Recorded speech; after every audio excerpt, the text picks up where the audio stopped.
All right, grown-ups, it's just our time. I love the babies, but to help you, I gotta speak my mind. This segment's here to help you grow with book reviews, lessons, and things you'll be glad to know. If your little one's restless or looking to play, send them to my other playlist. The read-alouds there will brighten their day.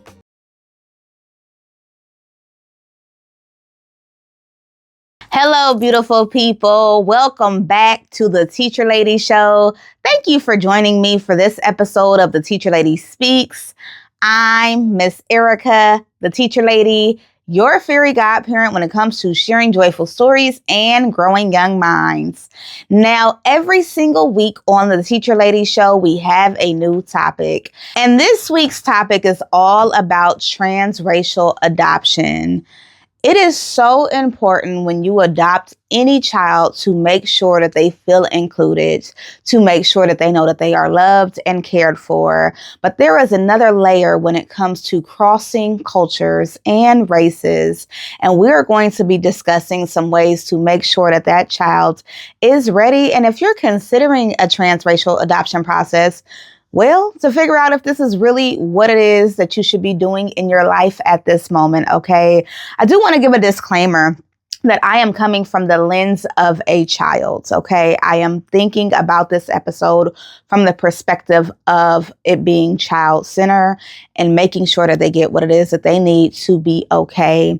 I will also say that a lot of what I'm going to be discussing is specific to white people adopting Black children.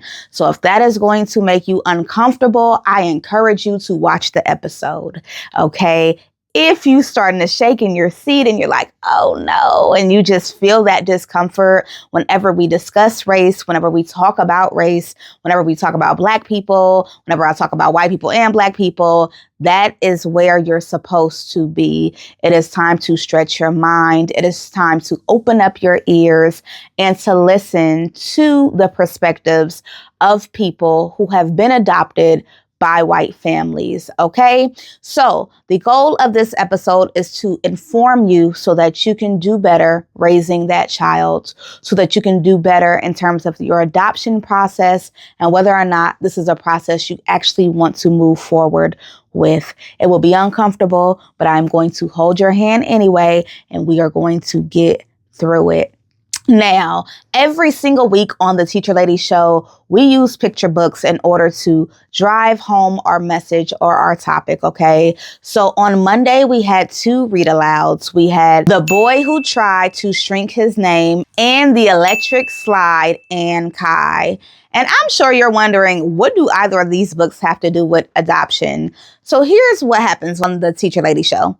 I find a topic and then I do extensive research on what books would work for that topic, okay?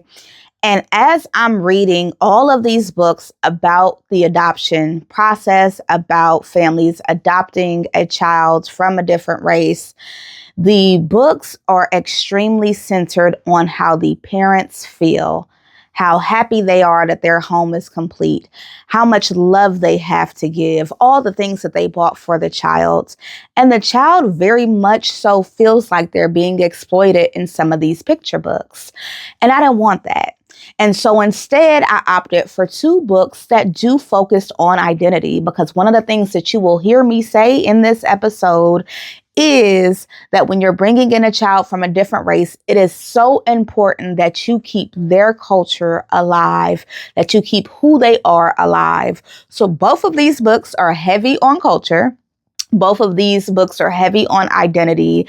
And because that's what we want for children as they're coming into new homes, I thought it was the perfect opportunity to share these two bodies of work. So what is the Teacher Lady Speaks?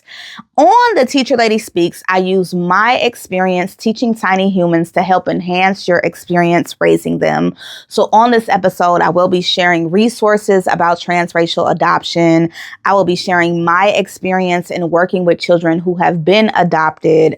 And I will just overall give insight, things that I think that you should know, share so much of the things that I have taught and just been around to just try try to help you to help your children. That is the goal for every single Teacher Lady Speaks episode. So I always invite educators, caregivers, parents to come and watch and hopefully learn something new. Okay, let's jump into it. You ready? Let's grow. Defining the topic of transracial adoption for a child. So adoption itself is the process of bringing in something new, someone new into your home, right? So you might adopt a puppy or bunny rabbits. You might adopt a child. You might do a Christmas adoption program where you donate to a specific family during the holidays. The word adoption, in a way, means to bring in. And when we talk about transracial adoption, that means that the family that is doing the adopting, those parents, guardians, caregivers, the ones that are doing all of the paperwork and all of the process to bring a child into their home, they have a different racial or ethnic background from the child that is actually coming in. Okay.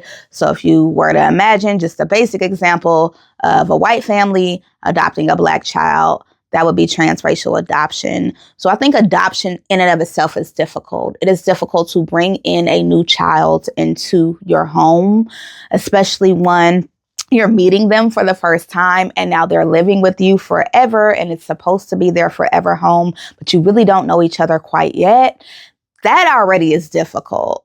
Any race, nationality, ethnicity, like that already is hard, okay? But there is a whole nother tier when it comes to transracial adoption, because now the family that is doing the adopting, you have your cultural norms, you have your products that work for your family, you have your way of speaking and doing things, and that child that you are bringing in is different, right? They have a different perspective and different experience, and they are different. It is important that we keep that and we hold that to be true.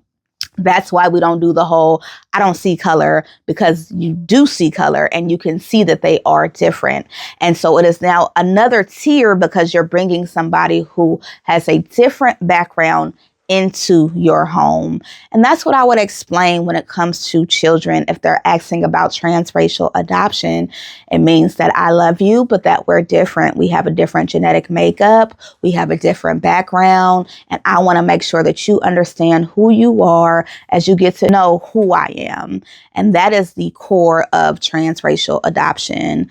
Let's keep growing. Now, every single week on the Teacher Lady Show, we compare two states to find out, is there anything in the state curriculum? Like, is there anything in our schools that children are going to learn when it comes to transracial adoption or the topic that we're talking about for that week? So we compare the state of Texas to the state of California to find out what is it that your child will be learning in school when it comes to the topic. Now, in California, transracial adoption connects directly to health education standards, English language arts framework, and the history social science framework, particularly around family diversity and identity development.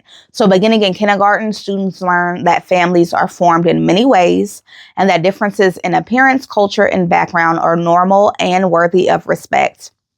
By grades 2 through 5, students are expected to describe their own identities, understand family histories, and practice empathy and perspective taking when learning about others' lived experiences. And in California's transformative social and emotional learning framework, further emphasizes positive identity development, belonging, and agency, which are all critical for children in adoptive and transracial families. These standards require schools to affirm diverse family structures without ranking or erasing them. Now, I will say that California came up short. It is a lot in the curriculum around diversity and accepting everybody for who they are and loving everybody for who they are. But there is nothing that addresses the challenges of transracial adoption, the importance of what that means for that child or that family. There is nothing around the discomfort that a child will inevitably feel coming into a school environment and you look nothing like your parents. So it really does skate over this specific subject matter, which is why I hope that when we get to resources, which is coming up, that you really take time to go and research those resources and take some of the things that I'm sharing on this episode, because as you can see, they're not going to fully learn about transracial adoption when it comes to school. Moving on to the state of Texas. So in Texas, transracial adoption aligns with the health, education, and social studies standards, particularly those addressing self-concept, family relationships, and cultural understanding. So in grades K through 2, students learn that families differ in structure and traditions, and that individuals may have different physical traits and backgrounds. And that's their health standard 115.2 to 115.3. Now, by grades 3 to 5, students explore self-esteem, empathy, and how personal identity is shaped by family and culture. And then in the social studies standards, it is reinforced that children need to have a respect for diversity and understanding personal and community histories. While the language may be more general, Texas standards do require some level of knowledge around adoptive and transracial family experiences. I would have to say, again, that it skates over it. Diversity in and of itself is extremely different from transracial adoption. Okay, diversity means yay for all, yay for everyone. Everyone is included. Everybody is seen. Let's put up posters of different people and let's make sure that everybody feels like they have a place. It is very different to go to school and have issues around diversity than to live in a home where you do not feel part of. School is already difficult. Home is a whole different tier. So overall, I would say that both states, again, come up short, which is why it's going to be even more important for you to check out the resources that I am about to share. Okay, we have a few more today because, well, I want you to, do due diligence, do proper due diligence. It is a big deal. What you are agreeing to is bringing a child into your home that is different from you, that you do not know, that you might not even have experiences with their cultural background. Like literally, I think about tomorrow, if a Chinese baby was to walk into my house, I got some work to do. There is a lot that I need to learn. What skin products do y'all use? What do I do with the hair? Who do I need to go get it cut? What am I doing that would be disrespectful in their cultural norms? I need to understand. It is a lot of work and research if you make the decision to adopt. And there is another tier if you make the decision to adopt a child that is different from what you know and understand. I am going to repeat the same thing throughout the episode because of how valuable I believe the information is. So let's keep growing. The first resource I'm going to discuss is pactadopt.org. Now, PACT is a nationally respected organization dedicated specifically to transracial and transcultural adoption. They offer children's workshops, cultural camps, youth leadership programs, and education rooted in adoptee voices. Children can actively participate in identity-affirming spaces with peers who share similar experiences. Now, the reason why I shared this resource is at the time they had workshops specifically for parents who were trying to adopt a child that was from a different racial background than they were. And workshops are going to be crucial. You are going to have to do an ample amount of research on what those best practices are, preferably before the child is in home. Now, if they're already there, I'm still so glad you're here. And I'm still so glad that you're sitting through this episode to learn more. But overall, that workshop those different workshops, those different classes, researching, and all of those things are going to be very important. So the next is Be the Bridge Family Edition. Now, Be the Bridge offers guided conversation tools that help families talk honestly about race, identity, and belonging. Their family-centered materials encourage children to ask questions, reflect, and practice empathy through storytelling and discussion. Activities are designed to be relational and age-appropriate rather than lecture-based, okay?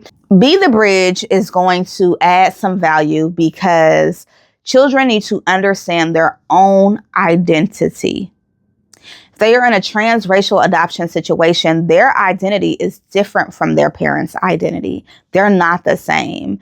And so there needs to be intentional resources so that they can get to know their own identity and still feel part of. And Be the Bridge might be able to help with that. Now, the next resource I'm going to talk about is the National Museum of African American History and Culture. They have a learning lab, NMAA hc.si.edu/learn. Now, this learning lab offers interactive digital experiences where children can explore Black culture, history, and contributions through story, music, and art for Black children and transracial adoptive families. This provides meaningful cultural grounding beyond the home. Museums in general, if you're adopting a Black child, history museums, cultural exhibits, cultural celebrations, Black history celebrations, all of these things, Juneteenth celebrations, they need to go. And if you are uncomfortable being around Black people, do not adopt a Black child. If you are uncomfortable being around Black people, if you don't want to go to Juneteenth because you're going to be too overwhelmed by too many Black people, if you don't want to go into that museum because you're tired of hearing about slavery and what white people did, if you are uncomfortable, if there is a discomfort, a genuine discomfort, especially if it's embedded in fear, this is not for you. You are not ready to adopt a Black child if you are scared of their people, because what you have to understand is that that Black child is Black. They are Black. They will navigate this country being Black. They get to be Black. They get to know what it means to feel loved in their Blackness. They get to embrace who they are. Their identity does not get to be erased because you decided to adopt them. That's not how that works.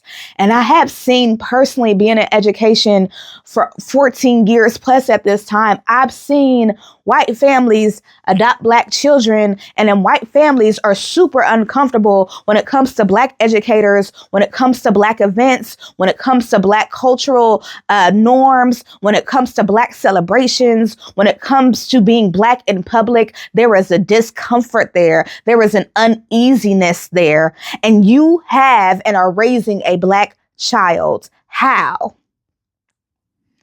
How can you possibly believe, mentally speaking, that that is okay? That it is okay for you to have a fear and a discomfort around the people that you're raising? I have had parents of Black children, adoptive parents, who were uncomfortable with me as a Black educator. I have had a white principal with a Black child walk into my class, and while I'm talking about Malcolm X, tell me I need to stop the lesson. My instruction on Black Lives Matter movement has been disrupted. Black Panthers has been disrupted by white people who have Black children. If you cannot sit and listen to somebody Black, if you cannot go attend Black events, if you cannot be around Blackness, if you cannot learn about Blackness, if you cannot learn about yourself being white, this is not for you. Put it back. Put them papers back. Call that agent back. It's not a cute trend. Black children are not to be monetized. Black children are not free labor. They're human. And if you, as a white person, cannot step outside of yourself, your perspective, and your understanding to get to understand the culture that is coming with that child, it is in their DNA, it is who they are. If you cannot step out of your discomfort to understand that child, do not do that to them. It is cruel. It is cruel. The next resource that I am going to share is the Center for Adoption Support.org.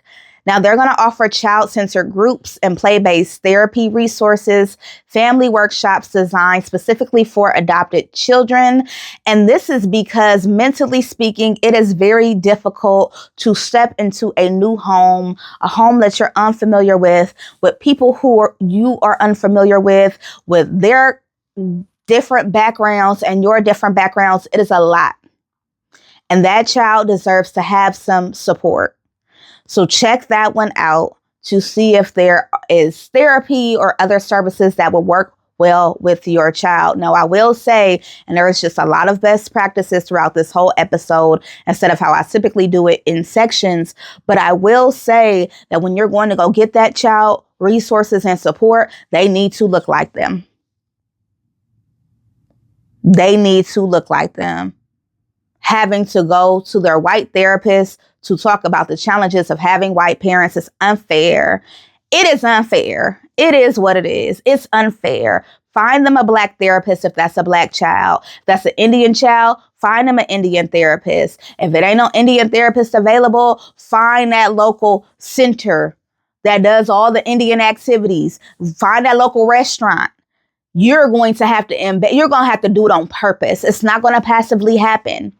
And if you are in an area that is all white people, then you don't have no business bringing in an Asian child, a Black child, a Mexican child. If they're going to be extremely isolated, if there are no events, if there's no Day of the Dead celebrations, if there's no acknowledgement for Cesar Chavez, Dolores Huerta, if there's no books in the schools that they're going to, if they're surrounded by whiteness and there is no other option, if there is no other Mexican people and you're adopting a Mexican child, that is a problem. That is a problem. So before you start that paperwork, look at your surroundings. Take yourself out of your perspective and switch places. You're a white child being adopted by an all Mexican family in an all Mexican community, in an all Mexican neighborhood. How you feeling? How you feeling, Sally? How you feeling? What that make you feel like? There's a discomfort there just thinking about it. And then go a step further to not acknowledge who you are, what you are. Go a step further to not acknowledge that these skin products, they not working for me. They breaking me out. My hair is getting tangled because there's too much oil and my hair is a different texture. It's thinner than their hair. And the food that they eat, my body can't digest and process it in the same way. And the language they speak, I don't understand. And the way that they're praying, I don't get it. You take a second and you switch places. Now, I am in no way saying that white people cannot adopt children from other races. But what I'm saying is you have to be prepared to put in a lot of work before that child comes. People prepare more for a puppy than they do for adopting a child. They'll go get the kennels, research the shots, get the dog food.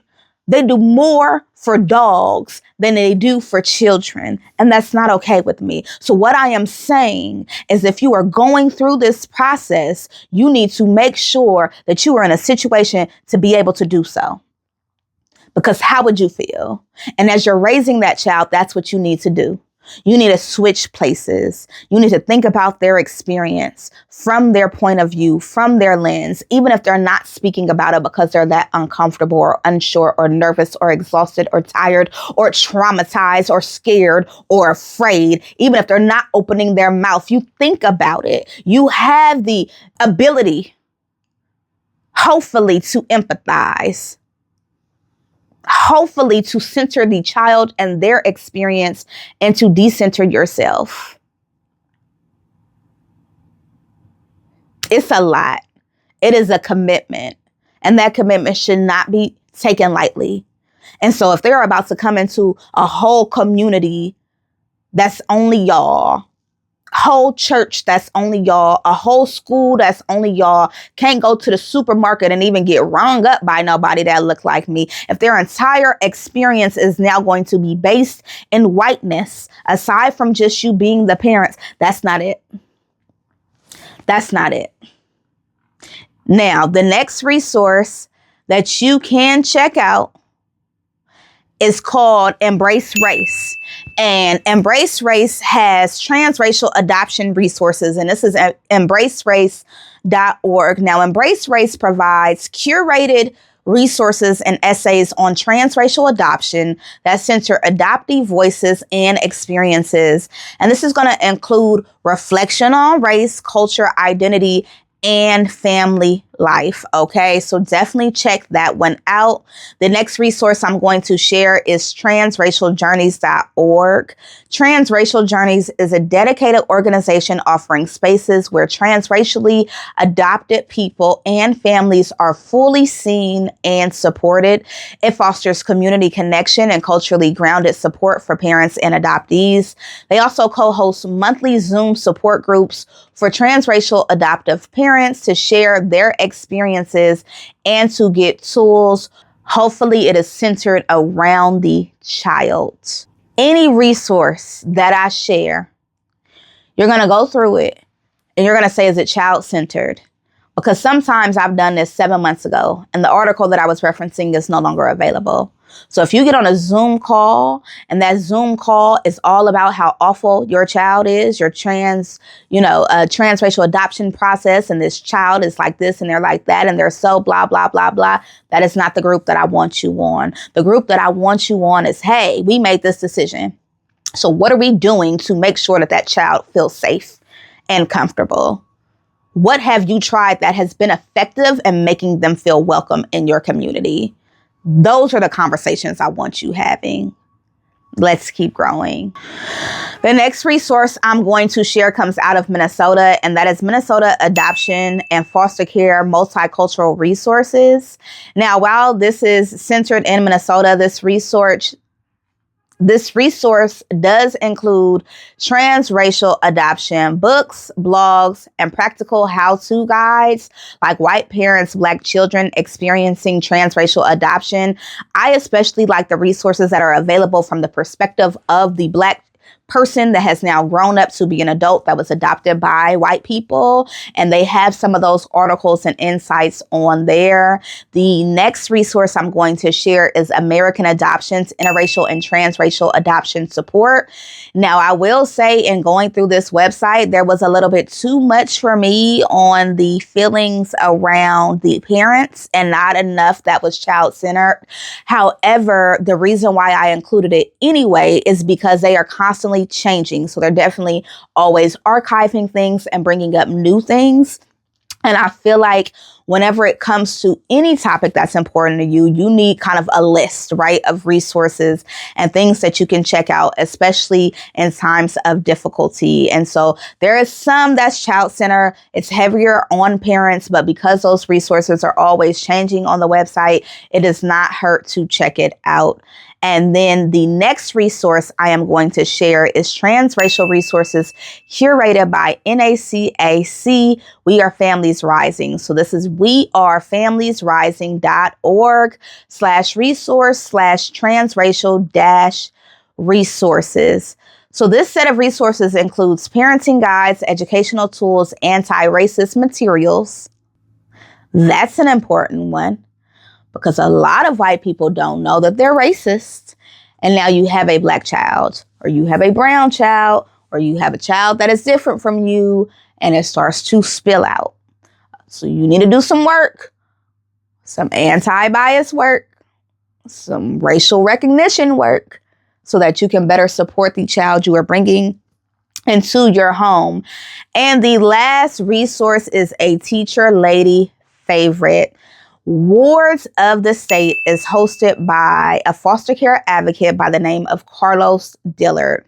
And this is a powerful resource because he is going to share his lived experience. He does have a book called Ward of the State, but he also has a podcast. And what he does is he shares what it was like for him being Black, being raised by white people, the mistreatment, the failure of the system, what that did for him in terms of his identity, in terms of having to rebuild his self-esteem, being a gay man, and that list continues. And so I feel like when you're going through transracial adoption, it is important that you learn and understand the perspectives of other people who have already been through that journey. Now, I came out of foster care.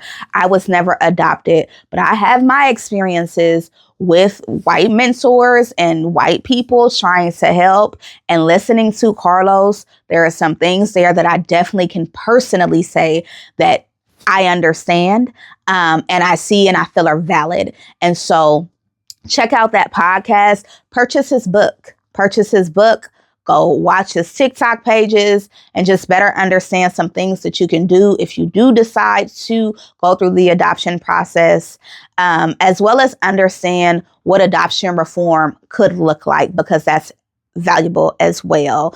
Okay, so those are some resources. I hope that y'all are still with me and you're still listening and you're still willing to learn. Because I will say even this episode is a good test for you to figure out whether or not this is what you should do. And if you've already done it, whether or not it was the best decision. Because if it wasn't the best decision, you have some difficult ones to make. Let's move on to best practices. The first best practice is to figure out what is your why. My husband and I, after losing multiple children, decided that we were going to look into the adoption process. And when we got the paperwork for adoption, the questions made us so uncomfortable that for now we've decided to put it down. Some of those questions being, what race are you willing to take? What disabilities are you willing to take? If there are siblings, how many of the siblings are you willing to take? What states are you willing to travel to come get the child? Here is the adoption fee. Is that affordable for you? What is your income? Listening to the questions and looking at the questions, it felt like I was shopping on Amazon. It felt like, okay, I need a new outfit for a wedding and I want it to look like this and fit like this and it needs to be this size. And how much is that? Oh, that's too expensive. That is how it felt, just dealing with the paperwork. And part of that is the history of our country. The history of America is exploiting Black people for free labor. That is American history. And so now you're doing paperwork and you get this child into your home that you've paid a fee for, that you've gone through this process to get them because you just want to love them so much, yet and still, in a lot of ways, it can mirror what it was like to be enslaved. Erica, why would you say that? Well, let's break it down.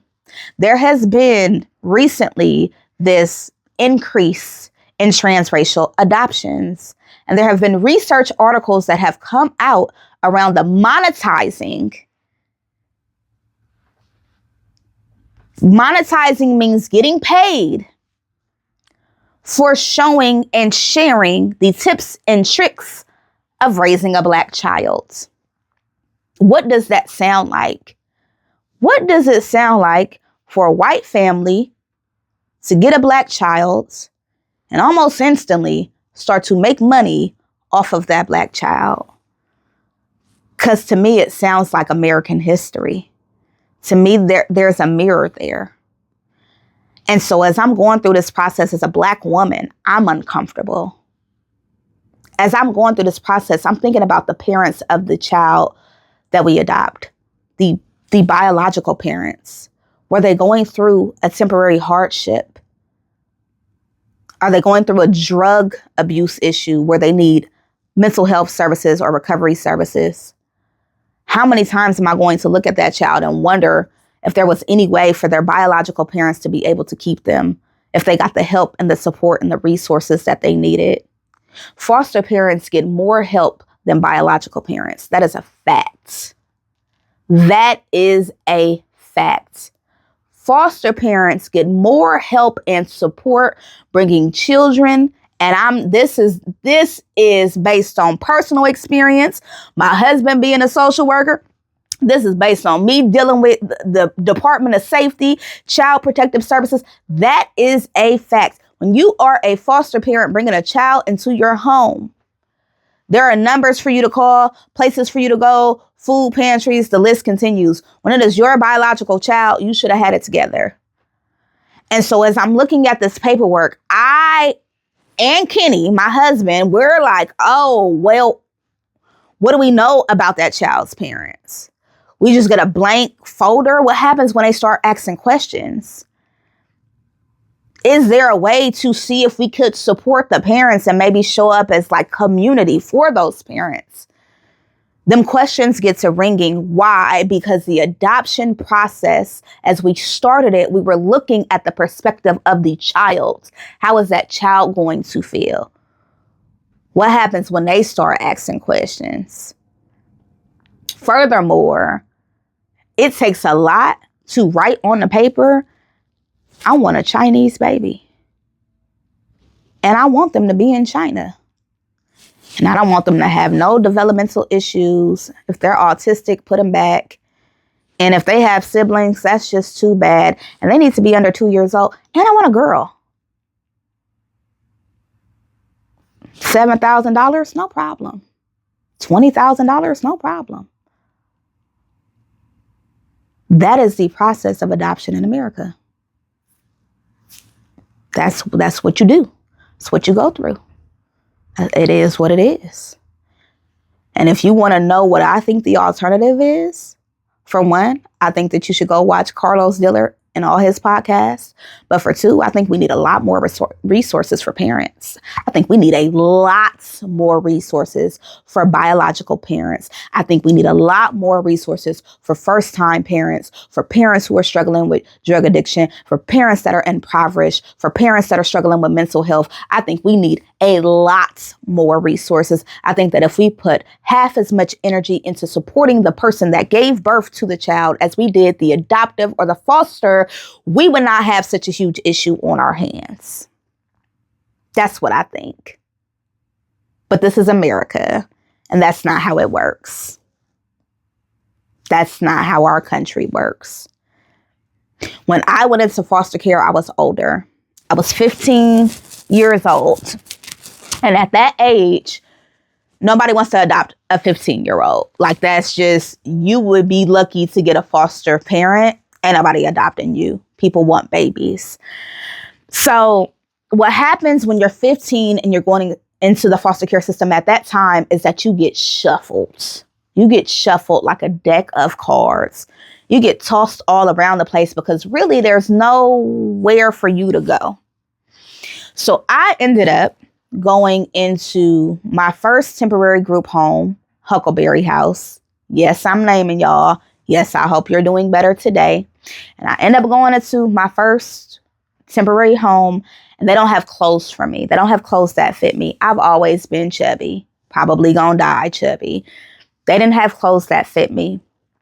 And the first thing I thought was, I went through this traumatic situation with my mother and her boyfriend at the time, who was very abusive.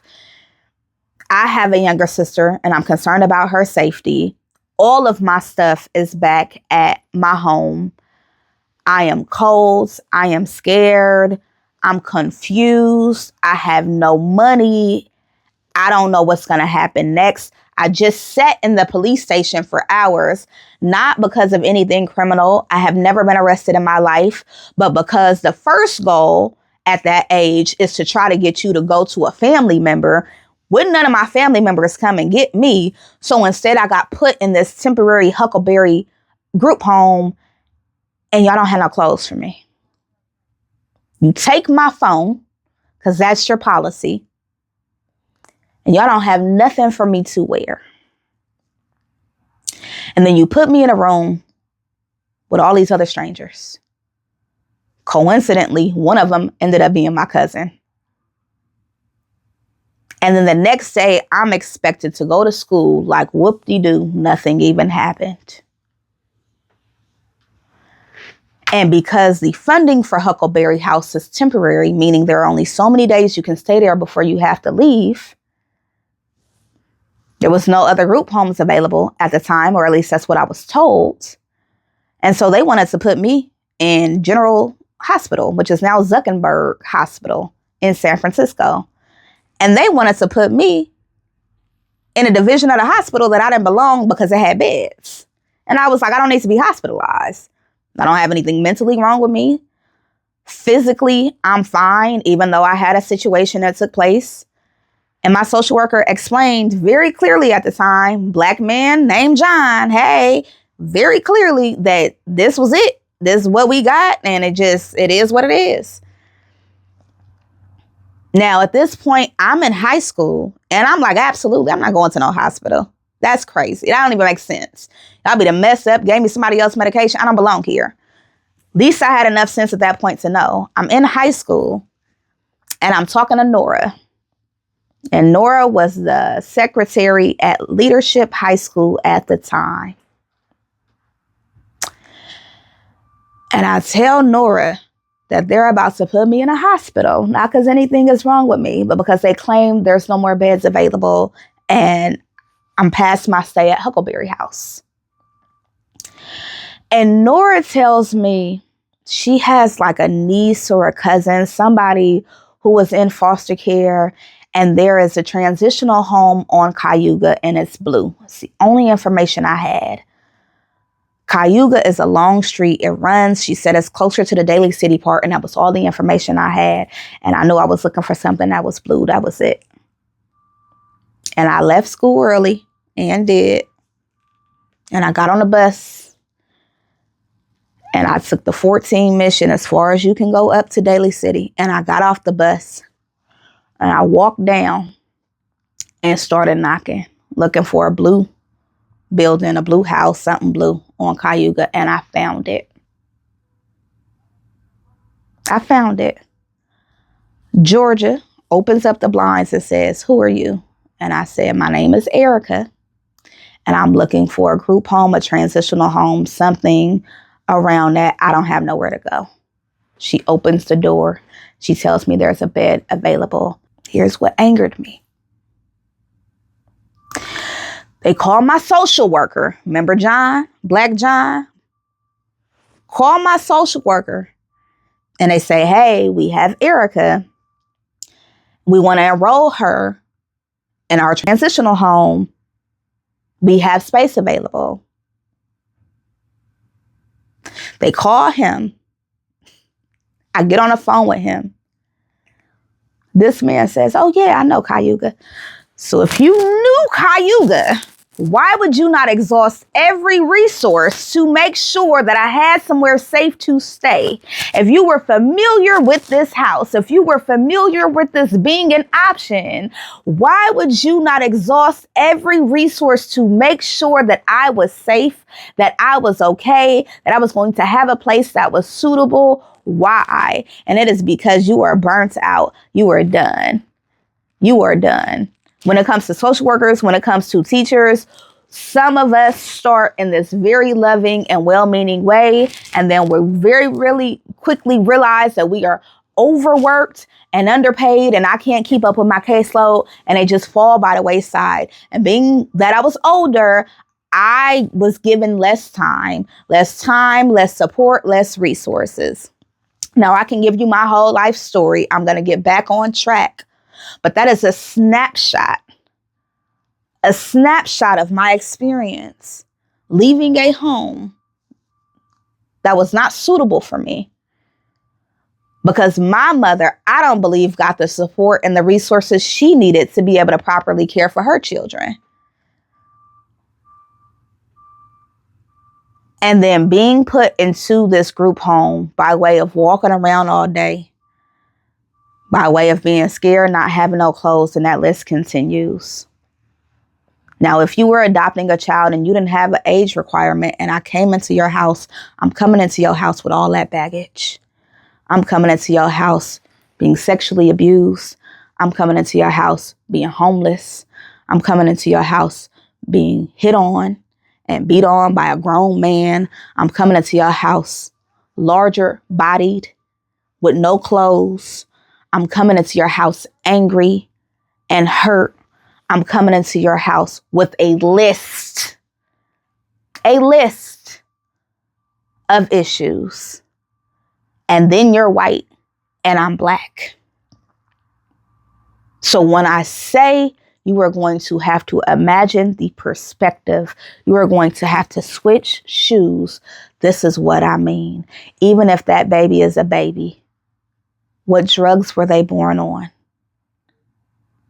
How will they feel as they grow older? Do you know the Black Celebration birthday song? You know Stevie Wonder? You know how we celebrate in America? Do you know Black American culture? And more importantly, are you willing to learn it? These are all best practices. You having a group home and you don't have clothes. And I mean, I was chunky, but my body could wear clothes. It's an Old Navy. It's an Old Navy pick-me-up. Now, I didn't need specialty sizes. I just needed you to care enough to pay attention. The same is true for you when you bring that child into your home. Who's combing their hair? What is their shower and their bath routine? How do you keep moisture in their skin? How does their skin react to summer versus winter? And that list continues. So there isn't one best practice. It's all of it. It's the understanding of the choice that you're making. It is the willingness and the dedication to be able to consistently see and love on your child. There are white families who have adopted Black children who have not told them that they were Black, who have let them be raised to understand that I look different, but I'm white. The mental torture of that situation, I can't even imagine. I think that I've covered all of it. I think that I've covered the importance of having books that reflect that child, of having community. Another best practice is, please do not adopt a Black child and you don't have no money. Why? Because it is going to cost you. They deserve for their hair to be properly cared for. And you can either go through a company like All Mixed Up, which is located in Arizona. They teach white people how to do Black hair. Or you take that child to a beauty salon, a beauty shop, a Black one, and let them get their hair done. You have that Black barber cut that hair. That's money. The workshops and the classes that I'm telling you to attend, they cost. The products that are needed for their skin is going to be different from your family's. That's an extra line item. If they end up needing therapy or additional support services as they go through this transition, that's more money. Their style and how they want to dress, the concerts they're going to want to attend, the places that they'll want to fly to and should be able to. Because if you couldn't afford it, well, neither could their parents. In a lot of ways, people give up their child because they financially cannot afford to take care of that child. So, yeah, this whole process, the cost is not just what you put on that paper. And then you get on Instagram and you get on TikTok and you start asking for help. And here's my issue with that. My issue with that is anybody online can make a comment. I have read comments that I know, even though the profile picture is black, there is a strong feeling that you are something else. That is not a trusted source to post on TikTok and say, I don't know how to comb this black baby's head. Any suggestions for products? What the entire heck? Which brings me to my next best practice. Get that baby off your social media.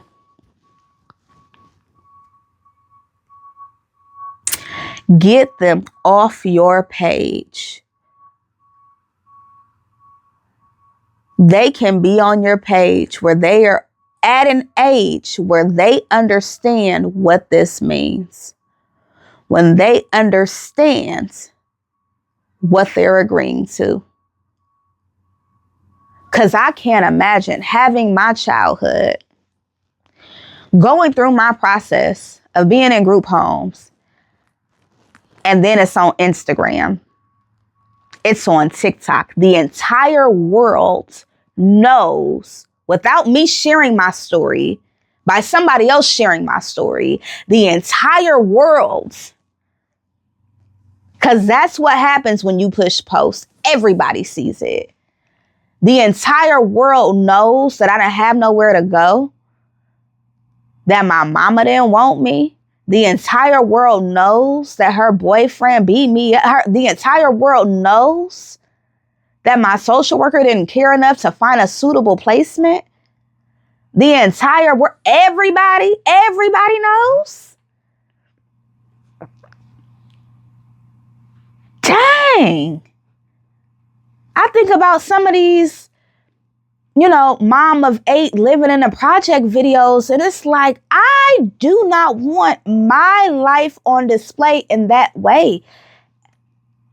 And I don't have the ability to articulate that when I'm 7 years old, when I'm 6 years old.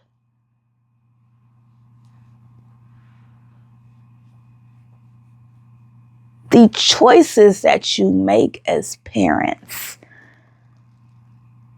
they have a real effect on the child that you are raising. They have a real impact. It matters.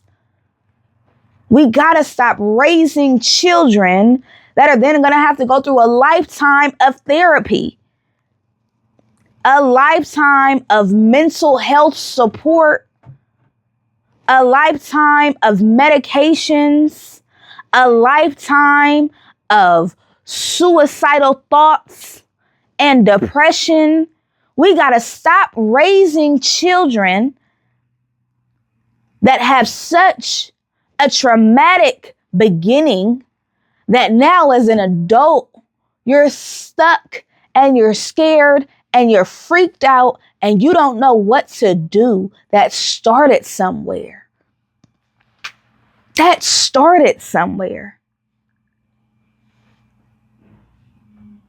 So you need to be mindful, and you being lonely is not a good enough excuse to adopt a child. You having medical issues is not a good enough excuse to adopt a child. You miscarrying is not a good enough excuse to adopt a child.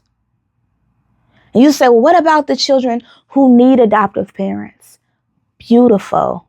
And if you go through the proper processes to prepare yourself, I wish you nothing but the best. You email me and we can set up a session and figure out how to make sure that that baby feels welcome. But too many people don't want to do the work. Too many people want something that they are not willing to actually work for. And true love is sacrifice.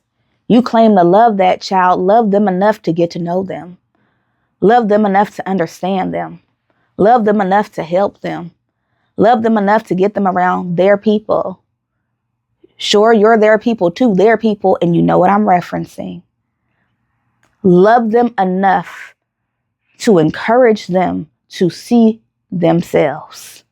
Love them enough to understand their hair texture, their skin needs, their dietary preferences. You know, most Black people cannot digest lactose. Did you know that the underlying disease that a lot of us end up having a trace for is sickle cell anemia? Do you know what genetic testing might be helpful when you're bringing that child into your home? Did you know that with Black people, when our skin is dry, it turns white and cracky, and we call it ashiness? Did you know that the electric slide is featured in the book from this week? It's a well-known Black cultural dance. Do you know and understand Kwanzaa? Do you know that the Black church is very different from the white church, even though it claims to have the same religion? Do you know mentally the effects and the impact of being raised as a Black person in a white family, especially one that refuses to see color? Because we just love is our color.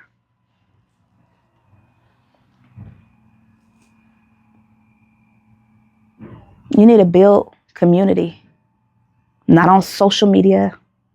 You need to touch grass. You need to get out. You need to go out. Your child is going to a local school and that school has a 3rd grade Black educator. Get to know that educator and see if that child can be in that class on purpose. You need to be intentional. And if any of these things are like you're doing too much, that's unnecessary, then it's not for you. It's not for you. And that's okay. That's okay. It doesn't have to be for you. It's not for you. When to seek help, seek it. Seek it. Seek it. There is no criteria for when to seek help. If you are a white family adopting a Black child, it's time to seek help. If you're a white family adopting an Indian, Asian, no matter what you're adopting, if you're a white family adopting a white child, you bringing in a human being into your home for the first time is a lot. My frustration comes from how much we downplay the severity of things. Like, social media has removed so much of the reality and the severity of situations. One of the books that I read for this week that I could not feature discusses going viral for discussing the court case that allowed them to adopt their Black child. You recorded this court moment for the entire world to see. Now, I think about my daughter, Addison, and she's mine. I gave birth to her in the old-fashioned way, I guess, for lack of better words. And I think about some of the hardest moments that she's experienced and how I would never, ever think to share those moments with the world. Now, if she want to get older and she want to talk about them, by all means, you have a platform, you go for it. But as a child, I take this very hard, difficult, scary, frustrating thing, and I basically put it on live TV for the world to consume and be entertained by. There's something off about that. When you turn that camera on and you upload it, you need to assume that every single person you walk past sees that video. So when I post my kid, it's because I know, oh, this is her personality. Here she go dancing again. Here she go with her brilliant advice. You will only catch me posting Addison in a way in which I am pretty sure she would be okay with as an adult. Furthermore, my daughter has very high intellectual intelligence. I ask her before I post certain things. Hey, you good with this? You okay? You got your bonnet on, so I don't know if you feel away. There's things I've wanted to post. I've showed her. She said, no, you'll never see them. Because it isn't about me. Anything that is monetized off of my child, any money that she might make one day off of social media, that's hers. That goes straight into that UTMA. It goes straight there. That's not for me. I don't get to profit off of my kid. That's not why I had her.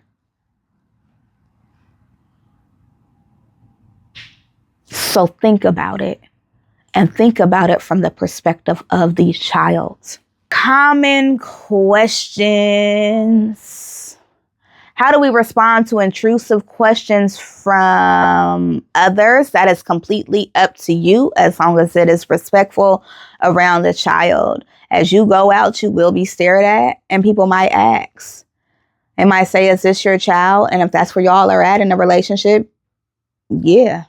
You're also not obligated to answer questions from strangers. You're just not. Y'all are in public eating dinner and somebody comes and says something weird. You have the right to be quiet.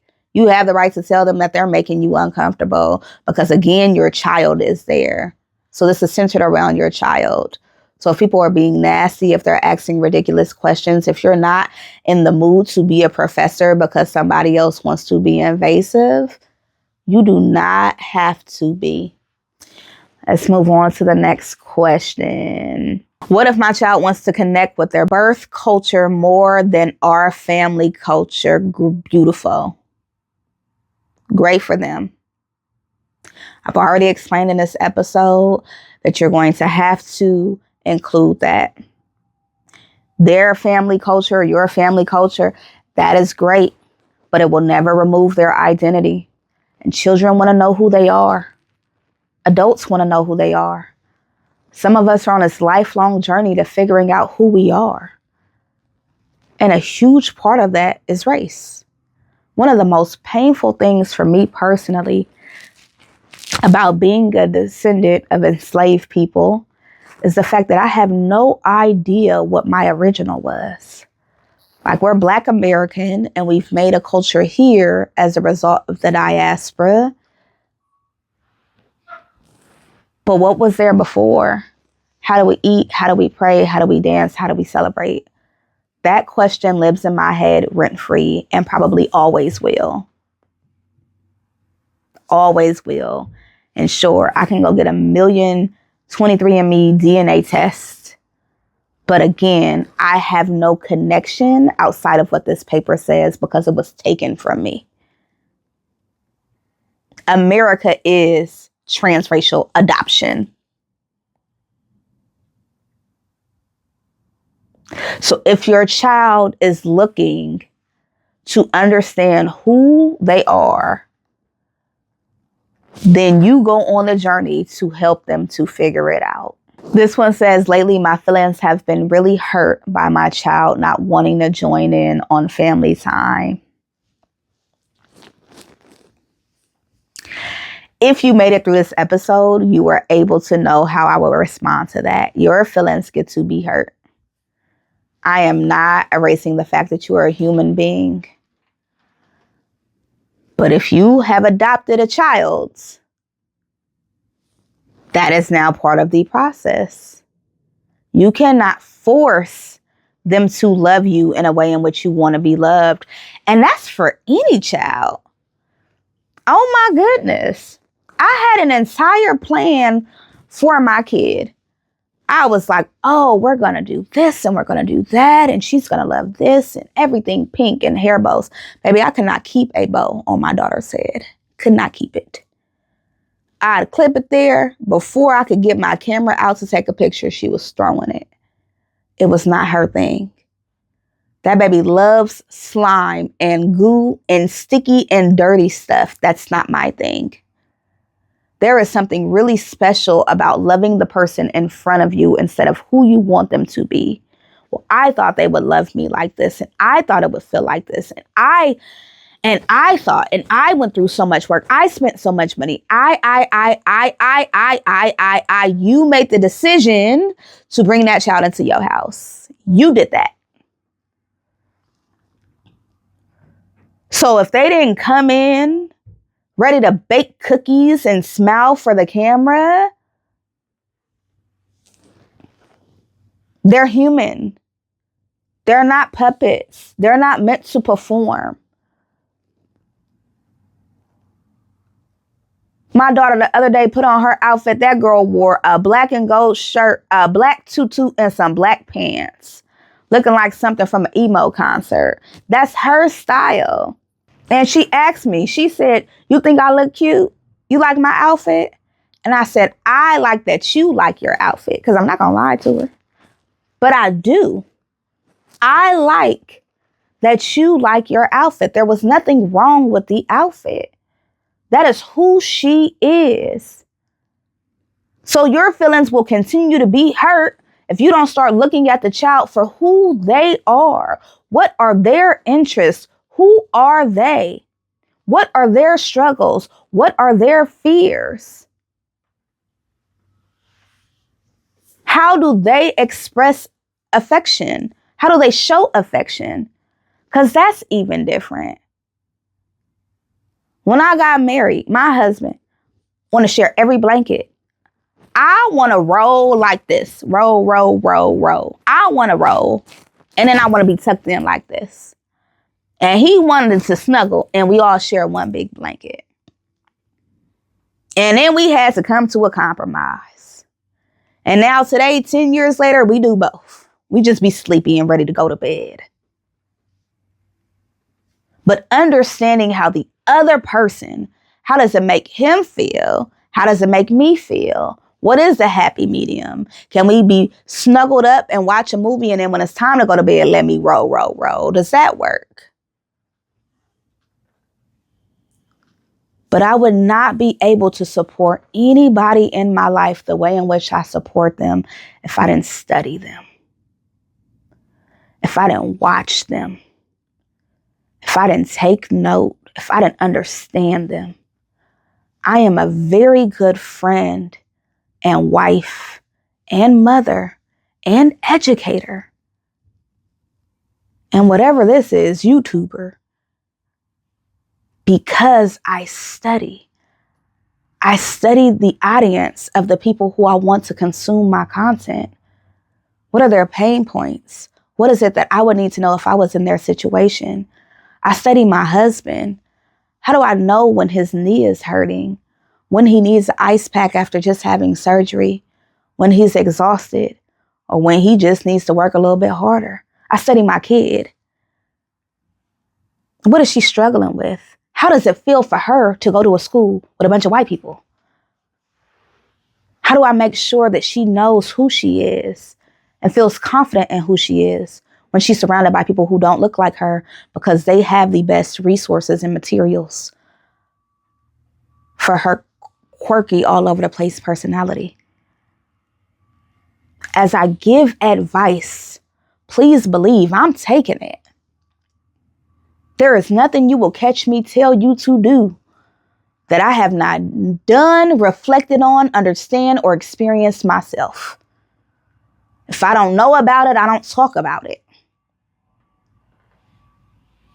So as I am sharing these things, a lot of them are crossover to my personal life for a child that came out of me that is the same. She all black.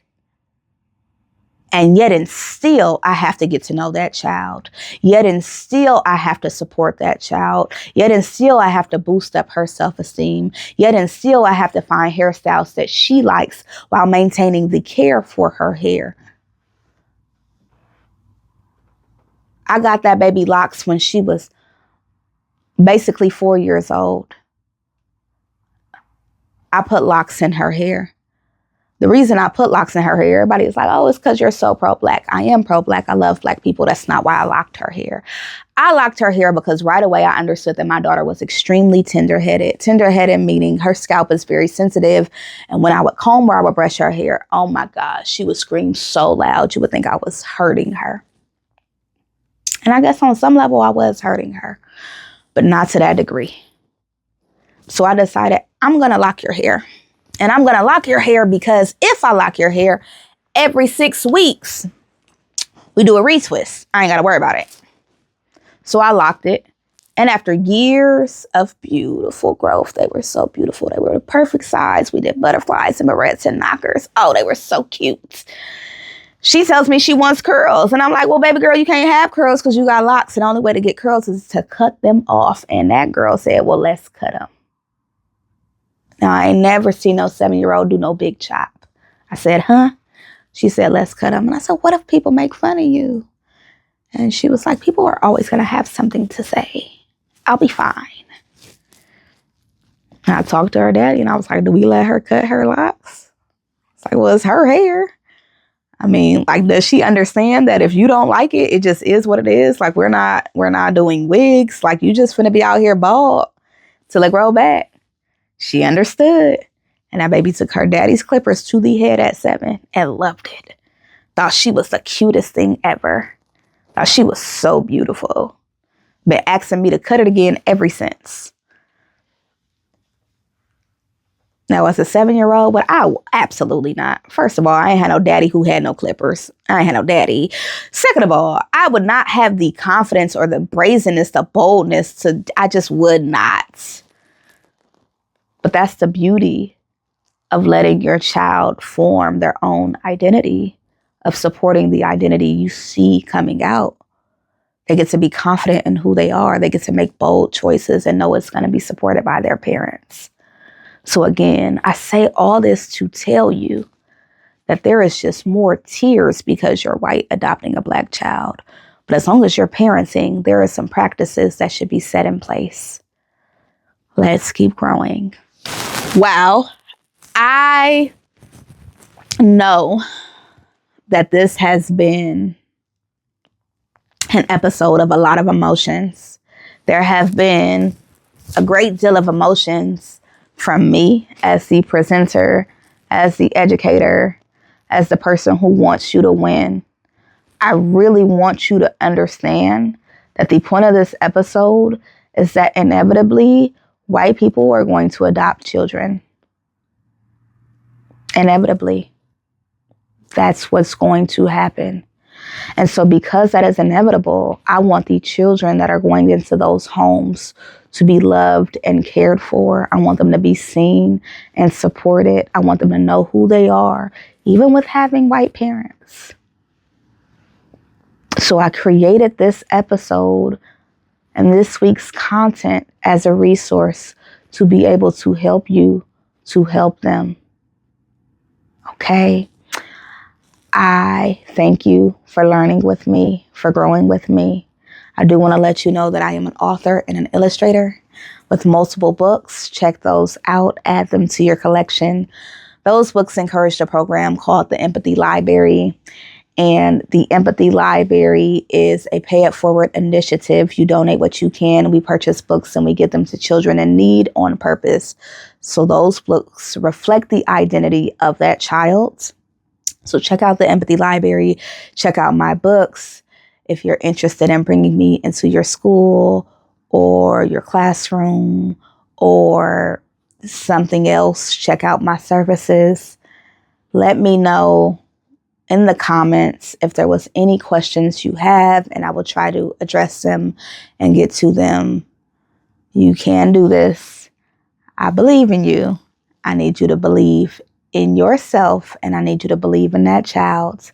Until next time, you remember to enjoy the moment, or go be a joy in the moment. Bye.